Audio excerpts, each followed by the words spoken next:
Hello, আসসালামু আলাইকুম। সবাইকে শুভ সকাল। আমাদের গ্রামে টানা 2 দিন বৃষ্টি হওয়ার কারণে এই যে দেখেন তার অবস্থা।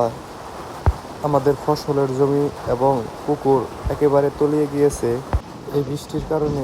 এটা আমাদের মুশারফ কাকার পুকুর। এখানে প্রায় লাখ টাকার মাছ চাষাবাদ করছিল তিনি।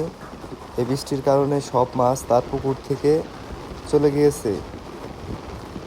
আমাদের এলাকায় প্রায় সব পুকুরই এরকমভাবে তলিয়ে গিয়েছে এবং সকল ফসলের জমিন তলিয়ে গিয়েছে।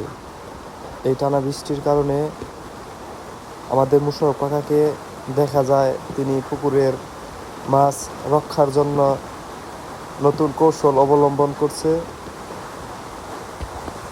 ভিডিওটি শেষ পর্যন্ত দেখতে হলে আমাদের সাথে থাকুন এবং নতুন নতুন ভিডিও পেতে আমার ইউটিউব চ্যানেলটি সাবস্ক্রাইব করে দিন। সবাইকে ধন্যবাদ।